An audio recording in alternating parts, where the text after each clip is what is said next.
Yeah, this is the point where I should have had a nice piece of Irish music or something play in the background, but unfortunately I wasn't that... I didn't think that far ahead. Boo! Yes, boo. I'm a very, very bad storyteller. You're so ill-prepared, said the player who hasn't read any of the intro documents. Yes. It's like you've never played this game before. Mm-hmm. It's like my character knows nothing about this world. In any case, welcome to A Song of Tara, which is brand new. Werewolf the Masquerade. What? It's like Werewolf the Masquerade and Vampire the Apocalypse. It's actually, well, given that you've made your intention clear to mix the system, not mix systems. It's not actually entirely incorrect. It's a Werewolf the Apocalypse game, obviously, but yes, it includes other supernatural creatures as well. However, all the players are werewolves, also known as Guru. The setting is the capital of Ireland, Dublin, and we start out on a bitterly cold late winter evening in 2013. It is in fact uncommonly cold for Ireland and especially for Dublin.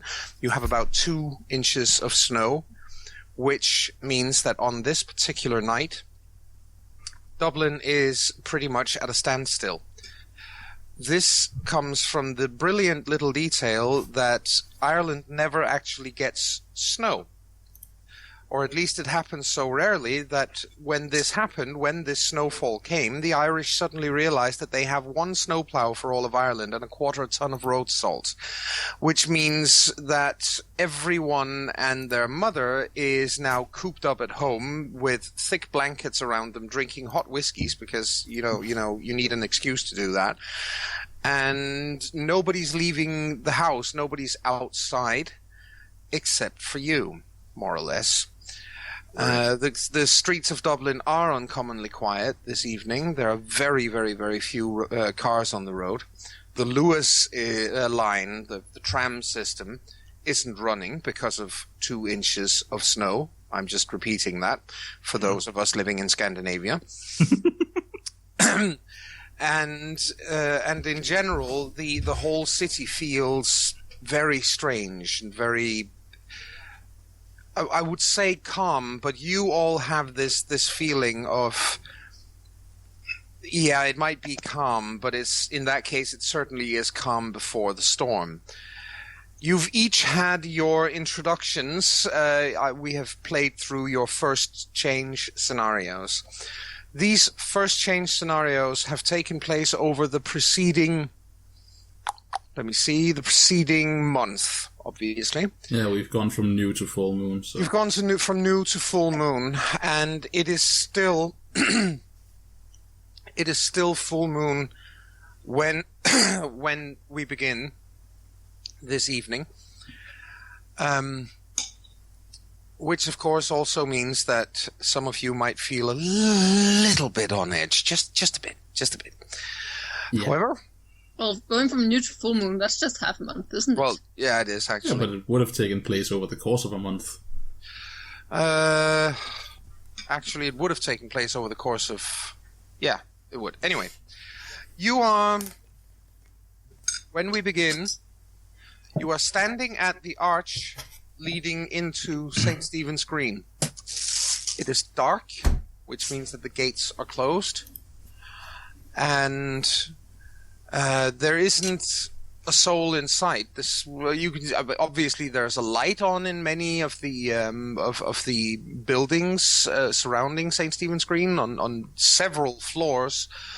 The street lighting is on, but it's very quiet in the streets. You see maybe 3 or 4 people huddled up with, thick woolly caps and looking like they're about to keel over sideways and die from the horrible, horrible cold. And again, I remind you, 2 inches.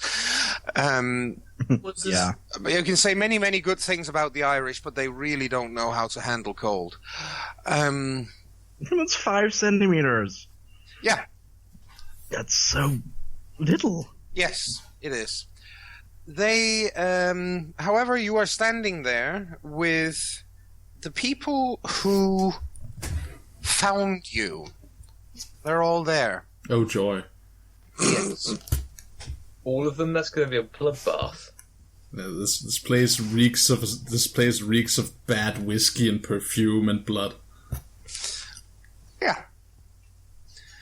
They look. So how long had it passed? It's been a month. It's been a month. Okay, okay. And I guess half a month for me. Yes.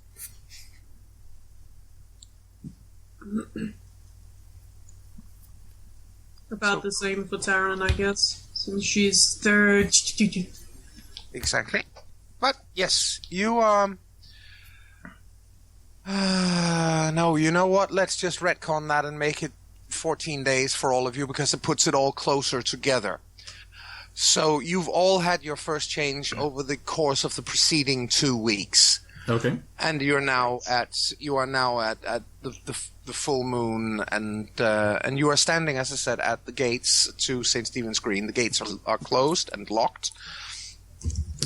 And it doesn't really seem to bother any of the people that you have arrived there with. You've all arrived from different directions, except, of course, for the two Geta Fenris who arrive with the other two Geta Fenris. Alright, so it's like this like congregation of weirdness approaching the same place. Yes. In space. Why do I get a flashback to 9 3/4 with all the weird people standing around this little wall piece? Yeah, the Muggles don't notice a thing. Nope. Exactly. They don't. A couple of people walk past who are clearly not part of the group or part of you in any way, and Barden McClellan, who is there obviously since he's bringing Aaron, smiles and waves, in a friendly manner to them, and despite this being late at night, he actually looks at them and goes, "Top of the morning to you." Oh dear God! And these two people, they look up with oh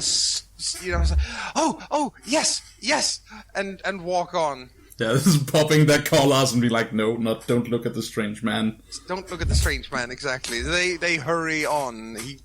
He shrugs and grins and looks at the rest of you. I always wanted to say that. I look embarrassed. Taryn just looks at the ground like, oh God, he didn't say that. Have we been told why we are here? Yes, you have been told that you are going to meet the rest of the Dublin werewolves. In that case, I am very busy trying to study faces to remember them. Yes. And several of the people who arrive there, smile at one another. For example, Francesca, who is also there because she is also bringing Aaron, smiles in a very friendly way to everyone, and in particular to Joseph, whom she apparently is on good terms with. And he gives her a warm smile back with a crinkle at the corner of his eyes, and of course everybody then looks over at Eric with a scowl, and from Eric to Katz, and the scowl turns into more of a fuck. So wait, it's a full moon and they brought Eric. Yes. Yeah. And Eric, that's all I'm going to say. I just needed that clarified. Yes. Eric has a look in his eyes. It's kind of... He's got sort of glassy eyes right now, and a half grin on his face that looks like it froze on there the second he walked outside into the sub-zero temperatures. Feels just like home. Yeah, since it is a full moon, I think Aaron is definitely he's very much like he's not engaging with anyone right now. He's looking very much like he's just minding his own spot, and he's both hands solidly clenching the strap of his computer bag. Mm-hmm. not looking at anything in particular. Maybe like, hazarding a glance at the others, and then just there is definitely something strange to his eyes as well, because the beast within is very active right now. Yes. Well, Taran is probably trying to look at Peacenik without looking at Peacenik because he's standing with Taliesin. And like, where the hell did that hippie come from? Kind of way, but trying not to be impolite and just what the fuck is that? Maybe, is this a good time to like introduce what everyone's looking at? Yes, I think that's an excellent idea. Let's start with you, since you brought it up. Okay. Well, the guy who brought his mom and dad, aka the drunk Irishman and the beautiful model, he's a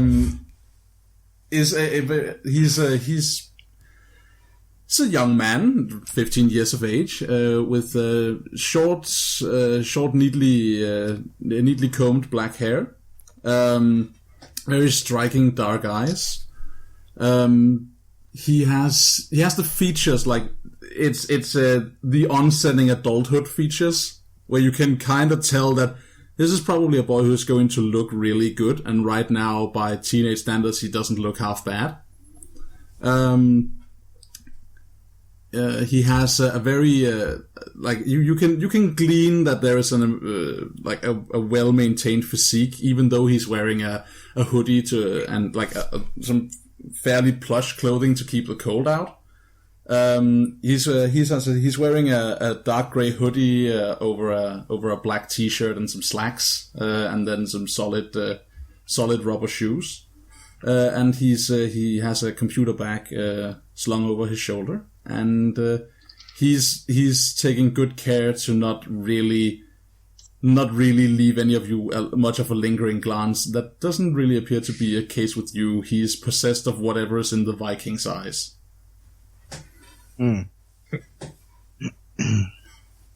Yep.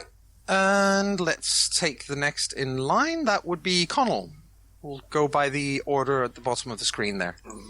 That might differ from person to person what the order is, but yep. Then I'll call it. On my screen, it's Connell as well. Connell is a tall 15-year-old, somewhat muscular build, not as much as his 4 dots in strength would indicate.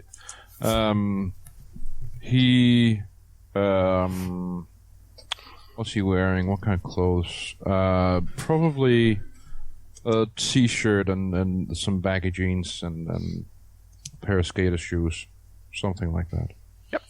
And are they tied? Are they what? Are they tied, the shoes, or are the shoelaces just flapping around? No, they're not flapping around. He's probably put them inside the shoes, but they're not tied. Okay. Okay, everyone go to Ian's shoelace side and pick what kind of lace your character has.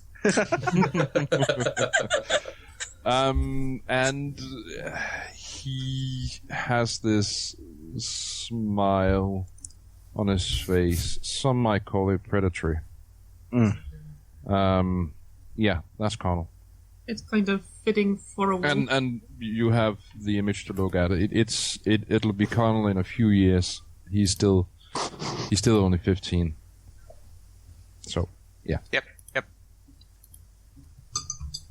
Right, and we move on to Taran. Taran is rather short. She's 160 at the moment. With almost white hair. It's ash blonde. Right now, it's neatly tied in a ponytail. She wears something that maybe shouldn't be worn out at this time of year. Oh my god, a bikini! What? A bikini? No. She is wearing something that doesn't matter if it rips, meaning it's something like a hoodie and maybe slacks, but it's obvious that she's freezing! She has light purple eyes. And that's about it. Right now she's trying not to be impolite while looking at Peacenik. because she's never seen something like that before. Fair enough. What is Peacenik? What? He's a very homeless man. Very homeless. Oh, and she brought a homeless man. Yeah. She brought his Aaron's uncle who is making faces at his mummy. What? Yeah. No, Haley, if you look at the character gallery, you can find Peacenik. His first name is Nicholas, if it's easier to find it alphabetically. Yeah. Joseph. Okay. And she looks very little homeless. Her clothing is high-end. Even though it's a hoodie, it's kind of expensive. So it's hobo chic, basically. So she's wearing something that looks sort of expensive, and she is beside a hobo. Interesting combination. Yep. Yes. All right. You, if that was description, yeah, then it's Shiva. Yeah, that will be me. She was also, well, she's also wearing a hoodie, but she had the good idea to put a jacket over it. But she still looks like she's cold. She has the hood up, but you can see under it that she has very, very black hair, obviously dyed. She has freckles, and she has an athletic build with long, willowy limbs. She's, it's also quite obvious from the way she looks that she has not been sleeping well. She has bags under her eyes, and she looks kind of haunted. But aside from that, it's obvious that when she grows up, she's going to be absolutely stunning.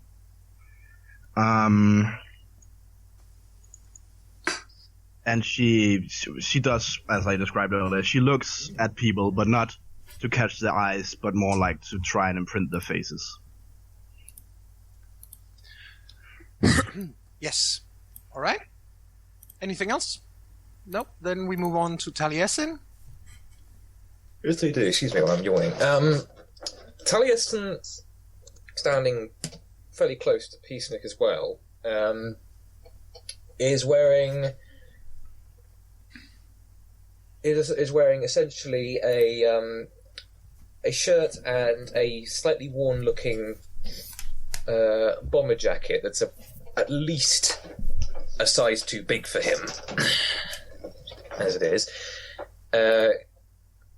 Cargo pants, and a pair of very worn-looking sneakers. He's got his hands in his pockets and he's shivering very slightly, but despite that, he is not looking too put out. In terms of looks, he's also fairly good looking, but not in a smouldering way, in a very approachable way. He looks like he could be someone who will be very friendly. You know what I mean? Yeah, like generally approachable, charismatic. Yeah. Has He's got one of those faces. Yeah, he's got like a carrot face, like Captain Carrot Face. You know what I mean?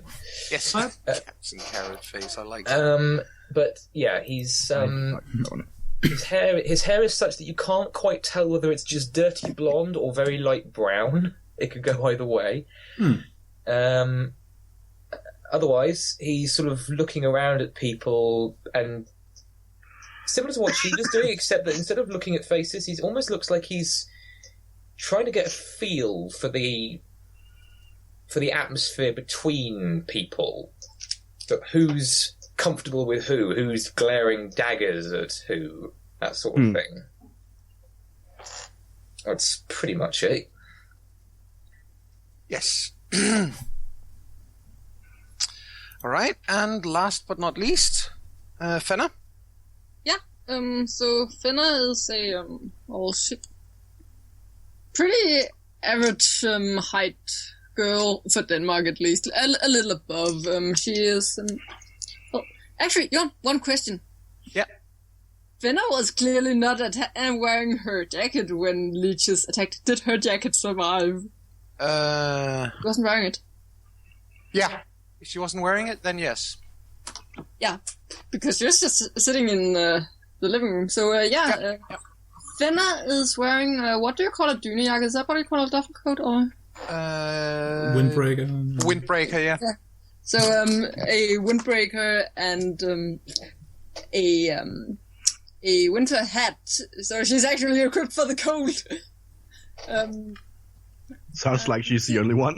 Yeah, cotton gloves on her fingers.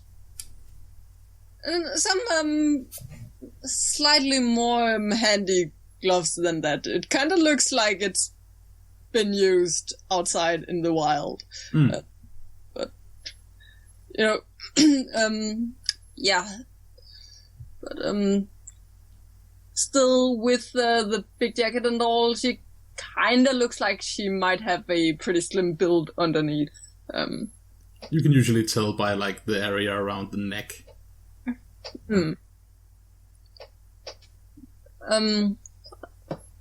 She's wearing not jeans, but more like pants, more sporty pants, more with more freedom of movement, and a pair of good tennis shoes. And her face. I've completely skipped her face. She's pretty average. She has grayish blue eyes and kind of light skin. Her hair looks like a sort of. It might have been black once, but it's faded quite a bit. And if you do catch a glimpse of her eyebrows underneath her hat, you will notice that. Or you might notice that she has blonde eyebrows. And if the hat goes away, then you will also see the blonde roots in her hair. The what? And her hair was... Udgroninger. Oh. And her hair was colored what? Well, it used to be... It looks like it used to be black, judging by the tips of it, but it's gone to a kind of brownish color on most of it, and yeah. Okay. Used to be colored black. Yeah, but it's faded. Cool. All right. I think that's everyone. I think that is everyone. Oh, and one thing. She looks kind of uncomfortable looking at everyone except Connell. She doesn't seem too worried about him right now, but... Alright. I have a everyone question, but John. the other Dane, she's kind of uncomfortable looking at. So I had a question, John. Caution. Yeah. Unless Helle wants to continue, of course. Nope. Since everyone brought the whole family, did we bring the family dog? Rock. Is Rock there? Yes, you did. Yes, Rock is there. We gotta be the weirdest family. We're a huge group, and we're walking a dog that isn't on a leash. We're walking a wolf. We're walking a wolf. Well, alright, so you brought a wolf. Cool. Yeah. Raw. This is a lot less impactful than it would have been had I not been informed I was a werewolf. Yeah. But it's definitely still a wolf walking around leashless outside in Midtown Dublin. That it is. Yes, well, he looks like a very, very purebred sort of hunting dog or something. Most people wouldn't actually be able to tell a wolf from one of those things because most people haven't actually seen a wolf. Have they never been to the zoo? Even if they have, it's not something people really take notice of. You'd be surprised. Yep. And... Well, I'd just assume it was a Salos wolf hunt. Exactly, like a wolfhound, but yes. No, Salos Wolfhound is a Dutch dog breed that is half German Shepherd, half wolf. Well, that's still a fairly domesticated kind of wolf. I'm just saying that's what I would assume because they look like... Yes, definitely. If you see If you see a wolf walking down the street in Dublin or Copenhagen, wherever, you assume it's a dog. Does the arch in St. Stephen's Green, does that have a gate, or is the park always open? No, the gate is, as I said, the gates are closed. All right, sorry, And I it must have forgotten. It's also listed in the intro documents that the gates are closed at sundown, which means that depending on the time of year, it is open or closed for a longer or shorter period of time. Just pretend I read them recently and not half a year ago. Yes. And, yes, Barden looks at all of you with this grin after he's basically, I always wanted to say that. And then but it does have the intended effect, at least. The two people he just did this towards, he just fired the worst and most cliche phrase off towards, are now fleeing over on the other side of the road.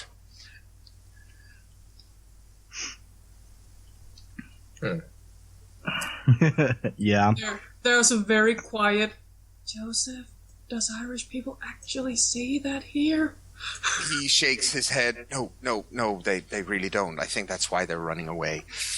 He's being very weird. Oh. How far am I standing from Eric? That's a good question, actually. I would think, no more than 4 or 5 meters, because you're all in a fairly tight huddle. Yeah, I'm not whispering to Mary what the fuck is wrong with him. So I'm not doing that because he would obviously just hear me. Yes. And he looks like he's drunk or on drugs. Mostly the latter. Also, you can tell that the looks between Mary and the two people, both him and, of course, Kat, whom you... Yeah. The looks going back and forth between the two of them are... Mary's looks could kill. Kat's looks could deep freeze what's left of Dublin. And you don't want to know what Eric wants to do. So he stops looking high and looks menacing. He looks like he wants to pull her internal organs out one at a time, then reshuffle them and reinsert them through some means they're not meant to go back in.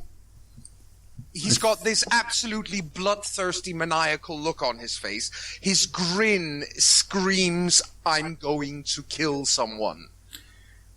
Considering... Go on, Rasmus. I'm definitely sticking to my I'm not whispering when he's nearby. Mm-hmm. Considering that Barden is massively embarrassing and I don't want to look at him, Yes. I think there's a slight indication of the head towards the other NPC. I forgot what was named. Francesca. Yes. And then under his breath, Aaron says, "So are these it?" No, not nearly. We just have to get in. Well, it's closed. Yes, well, they what happens is that, basically, Barden stops being embarrassing for a second and looks at Nicholas, Peacenik. And I'm going to try and remember the accents. And he looks over at Peacenik and goes, can't you open the door? And Peacenik shrugs and says, oh, I certainly could. Oh, but shouldn't we let Francesca? She's new. She hasn't done it she hasn't done it that many times. Taryn takes a few steps away from Nick, going to Joseph's other side. And the extremely beautiful young lady steps forward with a smile, and moves her hands in a fairly complicated pattern towards the gates. And at first it just looks a little silly, and then all of you could swear you can see the air move. It's almost like she's disturbing the surface of water. She's touching the jello sphere. Yes. Yeah, I think Aaron's response surprises himself because he means to take a step back, instead he takes a step forward. Yeah. She was stairs. What are you going to tell me next? That Hogwarts is real? Sharon starts laughing at that comment from the Ragabash. Cat smiles crookedly. No, but mages are. You don't want to tangle with them. They're bad news. Unless you're me. Wait, we can do magic too? Not as such, no. You can do other things once you've learned how to. That's incidentally also Kat doing the answering, and she does look at you with this... There's this distinctly... How do you say this? She's sizing you up. She is trying to get an impression of you, because you're standing next to Mary. Mary actually takes a half step up in front of you and slightly in front of you. Like, my puppy. I nod appreciatively to Kat, as in just to say thank you with a nod. Mary actually looks at Kat and goes, "You are not taking this one. You keep your filthy hands off her, Kat." I look at Mary, surprised. What? That one is bad news. Why? Kat smiles, a rather overbearing smile. Yes, of course you would say that. Of course you would. Far be it from me to actually be helpful towards one of the new ones. Far be it from me to actually give some answers. Right. Never mind, Morrigan. I'll just shut up over here. You can just see Mary's eyes just becoming slits on her face. I look confused back and forth. I assume Peacenik is still where he was before. He went since he asked that Francesca be the one to... It should be said, by the way, for those of you who still stand fairly close to Kat, she half turns, so as her face is turned away from Mary, and very briefly a very wicked smile plays over her face. Yeah, I think Aaron is pretty tense at this whole situation. And he looks desperately at Francesca, just hoping for this, like, whatever she's doing to finish so he can get away from the homeless people and the crazy Scandinavians. Yeah, well, she stops moving her hands after a few seconds and nods and looks back at Nicholas and goes, "I am sorry. I haven't done it that many times yet, but it should work now." And then she steps through the gates without opening them. She just passes. Terry looks surprised, like, she just passes straight through them as if they weren't there. That's flash. Aaron looks surprised. And despite himself, and much surprising himself, he is actually not hesitant in stepping through it. It does feel a little strange, because it's the first time you've done this. You do have this feeling of something stretching your skin a little. It's like you grab hold, if you take your fingertips, put them to your cheeks and pull backwards a little. So you have that slight stretching feeling. There's definitely like a moment of slowing down as he expects to walk into the gate. Yeah. just closing his eyes briefly, like, ow, ow. Oh, wait. Yeah. Taryn bounces forwards too, like, ooh, interesting. And puts a hand through, like, testing it. And then walks through. Yeah. As each of you pass through, your company passes through with you. Mm-hmm. That's amazing! Go on. So we're all together, right? Well, at least we're with our mentors, right? Yeah, you go with your mentors, yes. Okay, so after we pass through, I turn to Peacenik and say, that fracas there, is that normal? Yes. You can see he's trying to find a reason to use his trademark grin, but he's clearly a little uncomfortable about the situation, and he nods, he puts a hand on your shoulder, pats you on the shoulder, and nods in a sort of sage grandfatherly kind of way, pulls you a little to the side and says, yes, they don't, they don't go and get along at all, those two groups. You'll see. You see those two, he says and points to Kat and to Eric, were the only ones of their kind in Dublin until now. Now it seems like they've doubled in number, and yeah, shit.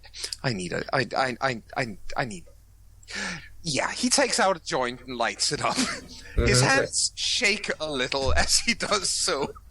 I sort of put my hand on his shoulder as well, and sort of like to help him, and say, well, at least you've told me we've got our work cut out for us now. We do. We really do. Well, we never give up, eh?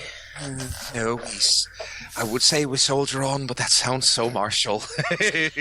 Oh, yes. Well... Ooh, this is good. Yeah, I'll take your word for it. Remember, I'm once is enough. He holds it out towards you. No. Oh, come on! I've earned the nickname. No. Yes, you've earned the nickname. Now you have to live up to it. Come on. No, that's not how it works. No. Yes, it is. Come on. No. What are you? Chicken? No, I'm a damn great werewolf. That's what I am. Well, then have a poof. Does anyone else have a puff? You puff. He actually grins so hard at that he nearly chokes on the smoke. And then he takes your hand and puts the joint in it. And then he lights up one for himself. Taran looks at this spectacle of the Peacenik trying to get the pup to smoke a joint and then just forcibly puts it in his hand, like, what on earth is he doing? Now, I was gonna say, like, Aaron does a double take of that situation, looks aghast for a moment at the man pressuring the teenager into doing drugs, and then grabs the side of his hoodie and pulls it so it can't, like the flap, like the eye, like the covers of a horse, right? I can't see this, and then he just moves forward. Basically wearing blinders as he continues. Yeah, it's just I don't see this. I think just before he does that, maybe Shiva catches his eyes and they can look aghast together for a brief second. So Shiva walks through as well? Yeah, she does. Yeah, sure. Well, that means that the Get Offenders are the last people outside. Mm-hmm. And Rasmus, sure, that's a moment. I'm good with that. Yeah. So Benna looks at Connell. Connell shrugs and starts walking. Yep. Benna follows. Yep. Kat follows as the very last one. She gets in on the other side, and she does a motion of her hand like she's knocking on a door. You know, the one knuckle out, like she's knocking on a door. Yeah. And then she raps gently against the gate on the other side. And you can see, again, this rippling effect in the air. And then she brushes her hands off against one another and smiles and says, "Let's go meet the others." Yeah, sure. Let's. She starts walking, and I shall move everyone over to the appropriate map. Yay! We get maps? Change! Welcome to the green. Woo! Yes. It looks very summery. I'm assuming we're up here. Yes, that is in fact exactly where you are. It doesn't look like 2 inches of snow. No, but I couldn't find a wintry one, so I used the official summary picture, which is also on all the placards inside St. Stephen's Green. I kind of like that there's drawn little people all over the place. Yes. It's cozy. It is. And they take you down over this bridge and down here. And as you get over the bridge, you can see quite a few people. Quite a lot of people, actually. Interesting. Men and women. Young and old? Young and old. All clearly waiting for you guys to arrive. Because as you walk over the bridge, your mentors, to use that word again, all seem to fall behind, so you guys walk over on your own, and then they bring up the rear. Taryn walks and then... Oh, wait, they fall behind. Taliesin briefly realizes they've fallen behind, looks back for a second, looks at the joint, shrugs, does his best to pinch the end out without hurting himself, and then tucks what's left behind his left ear. He's doing a Dave Lister. Yeah. Joints. Yeah. Aaron definitely notices Francesca and Barton falling back, but like there's definitely that part of him that knows he's meeting new people, so he has this brief moment where he just he shoulders on and just keeps the pace going out in front. I think, of course, Shiva notices too, and then she looks back, looks ahead, and sets her jaw and looks a little darkly, maybe. I guess we have to get this over with. Yep.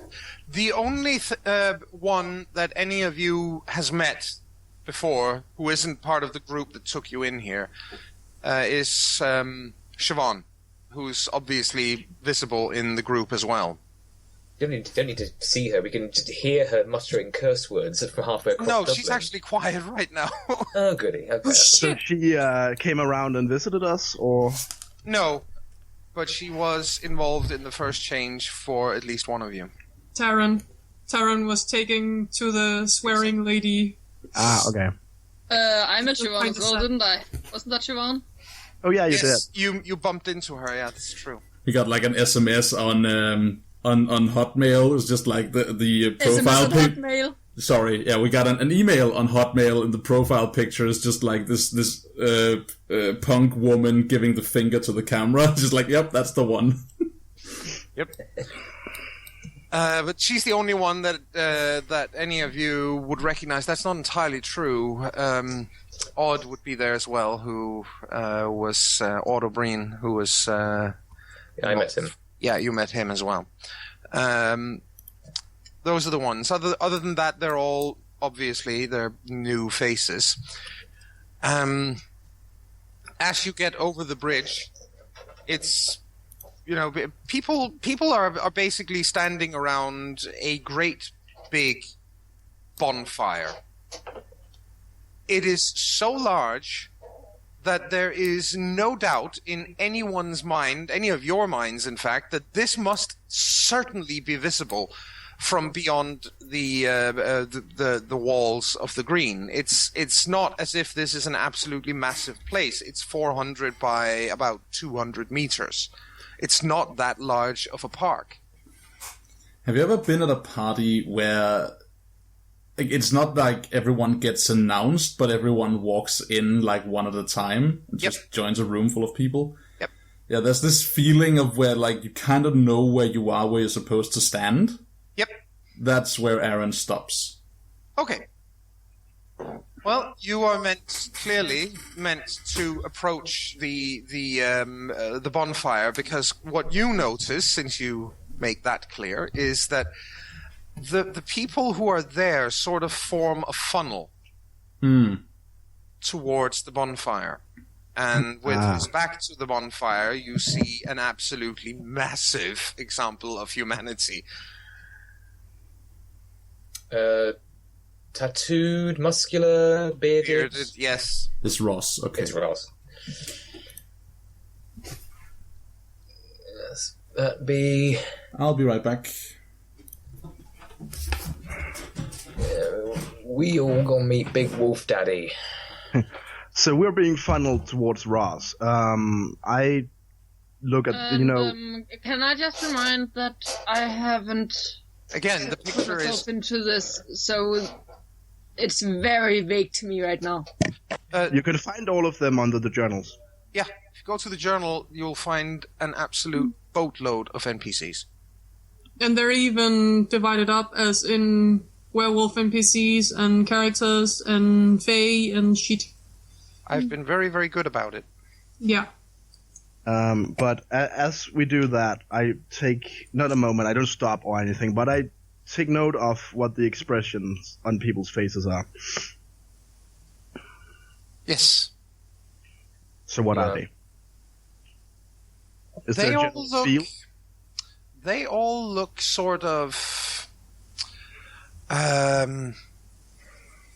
attentive, but happy. Ah. There's a definite positive vibe here. Well, that's good. I think Taliesin picks up on that, and it boosts his resolve as well to be surrounded by that sense of positivity. Yep. I am returned. Yes. Hey. People are, as you get close enough to actually notice this, after all, again, it is night. Might be full moon, but it's still night. And you have backlighting because of the bonfire, which can make it a little difficult to make out people's faces. But once you get close, or closer, you can see that they are, in fact, most of them are smiling. And they are pretty uniformly sending you encouraging looks, and one of them, once in a blue moon, even gives you a sort of like a thumbs up or something, so like a yes, definitely, go kids, go get them, or something like, they're not saying anything, but it's pretty clear that that this is a positive thing. Yeah. Taryn is curiously looking around. This is interesting. Most. Well, the one who doesn't, there are two who don't. One of them is a very, very sullen-looking man, presumably, with way too many... I mean, he's probably doubled his body weight due to piercings. Oh, shit.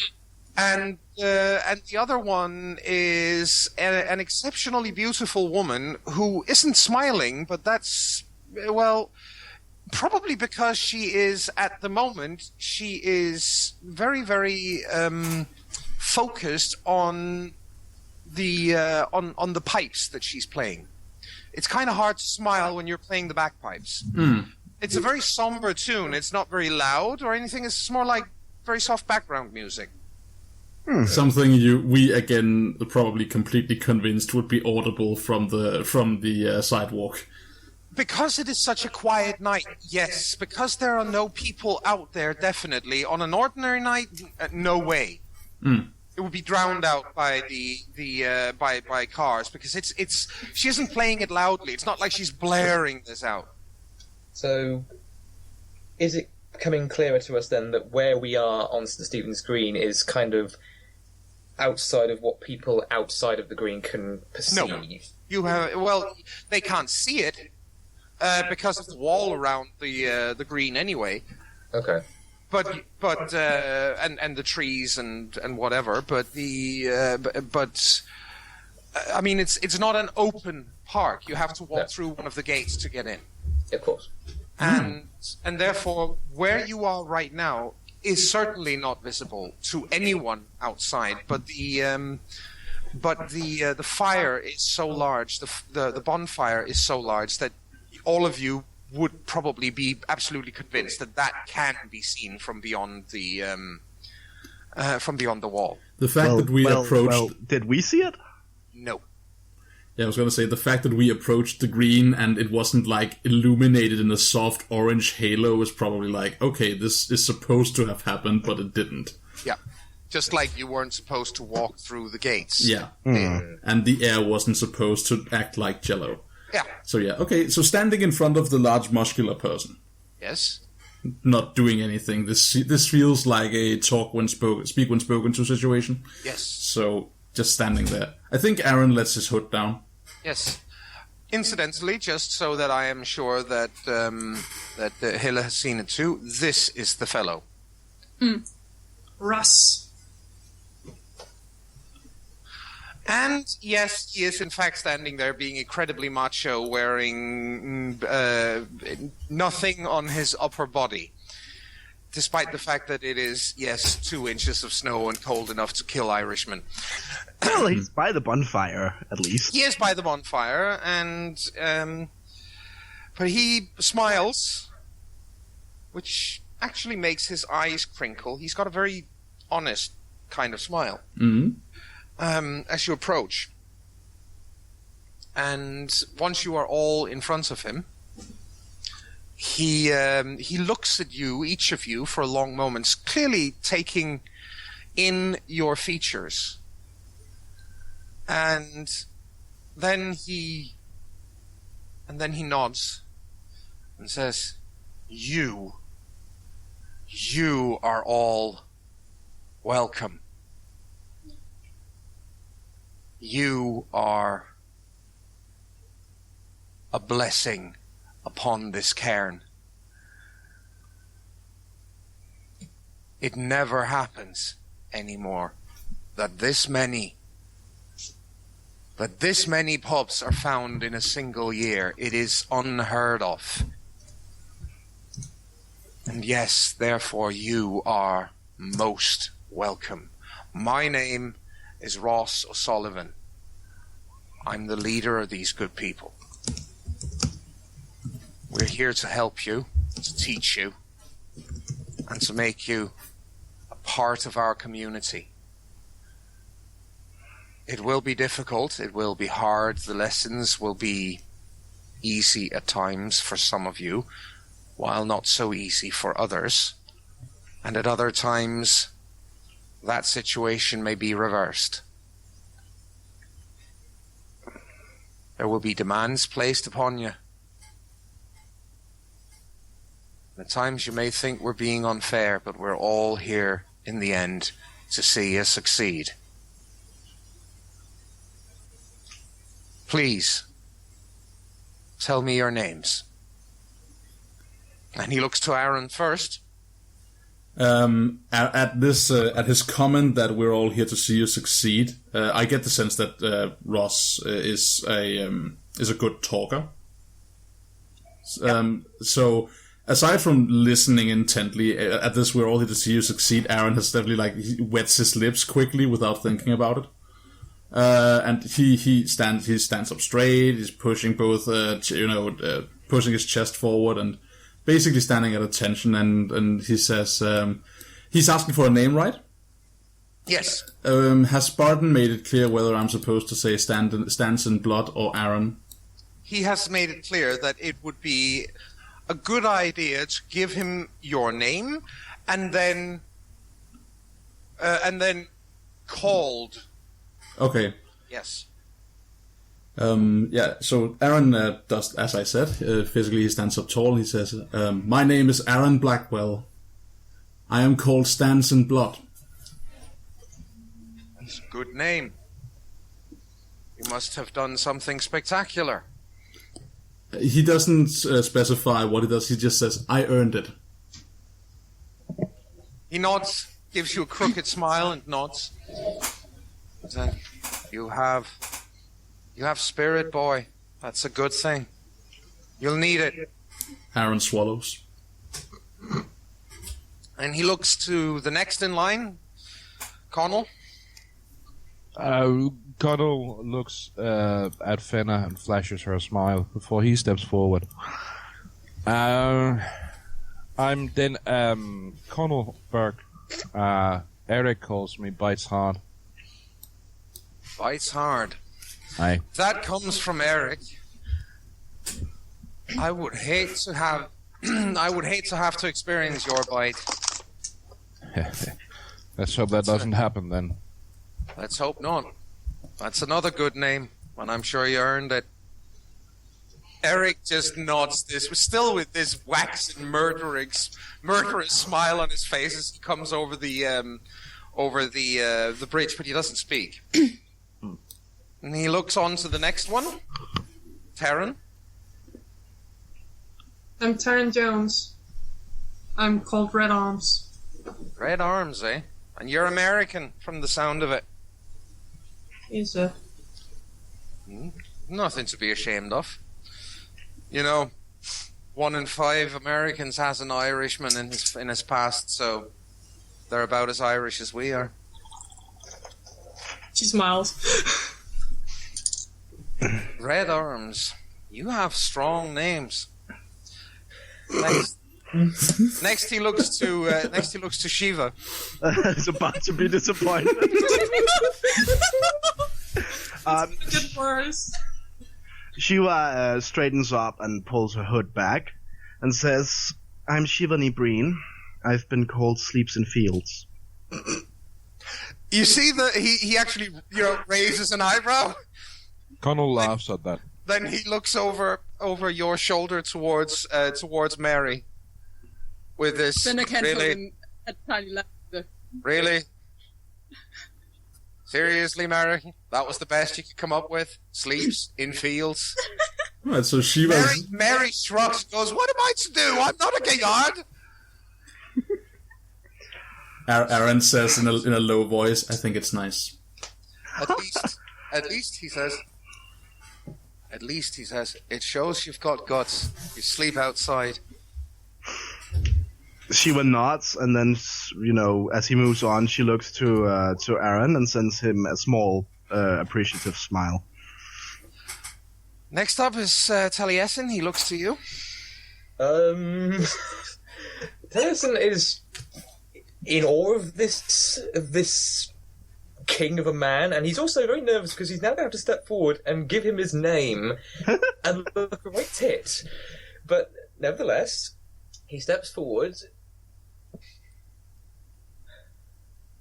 My name is Taliesin Blevins, sir.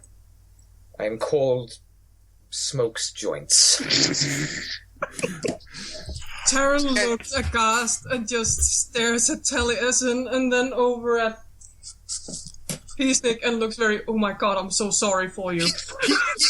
Peacenik is standing in the background smoking a joint himself and looking entirely innocent. He's got this, what, are you all looking at me? On his face? I want to say when he says my name is Smokes Joints, Aaron doesn't laugh. He suffocates the laugh in his throat, but his head definitely snaps around for a moment, like what? And then he looks back ahead, like okay. Shiva suppresses the urge to facepalm. Colin, on the other hand, roars in laughter. Yes. And Finna tried to suppress her laughter, but it had to come out. So she made that snort that I came out with.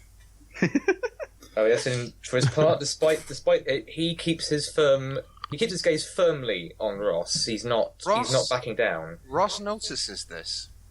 Then he reaches out and pats you on the shoulder. He says, I can guess what your tribe is, boy. That's a good name. Don't let anyone tell you different. That's a good name. Ross will remember that. Thank you, sir. You have a good voice. You sing? I do, sir. That's good.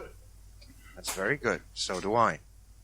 He pats you on the shoulder again, and he moves on to Fenna. Yes, I think it's going to be in a sort of happy, honoured stupor for the next 15 minutes. So. My name is Fenna Branca Mortensen.